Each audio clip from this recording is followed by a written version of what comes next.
Europe 1 Soir.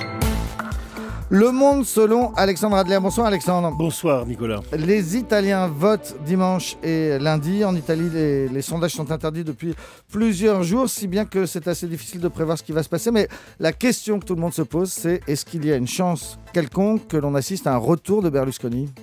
Bon, c'est une question que tous les Italiens se posent, puisque en fait, Mario Monti a raté sa campagne et lui devait dégonfler la bulle berlusconienne.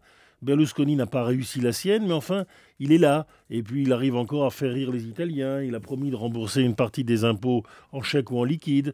Bref, c'est le même Berlusconi, le numéro de claquette.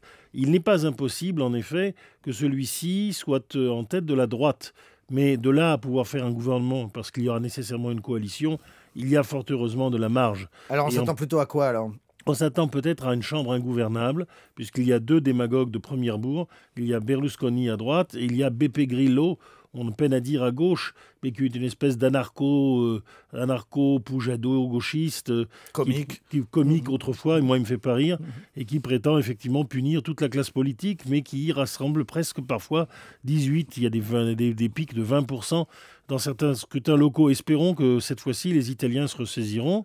Mais l'accumulation de Berlusconi et de Beppe Grillo pourrait en effet créer une situation d'ingouvernabilité relative.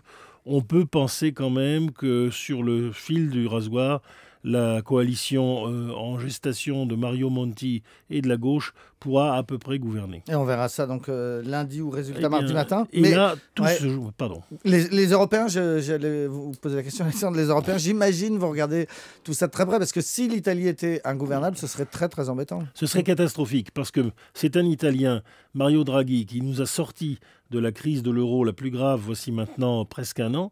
Et depuis lors, nous sommes dans une situation de convalescence. Si demain, l'Italie, qui a fait des efforts incontestables de désendettement, mais reste fragile aux yeux des marchés, se retrouvait dans une situation d'ingouvernabilité, avec des partis qui remettent en cause les engagements pris à l'échelle européenne, et c'est de nouveau une flambée sur les marchés, sur la dette publique, et c'est aussi un doute jeté sur toute cette transformation européenne. Je crois qu'on n'ira pas jusque-là, mais c'est évidemment la peur qui agite un peu tout le monde. Merci beaucoup, Alexandre Adler. Dans un instant, l'invité d'Europe 1 Soir, c'est Antoine Decaune.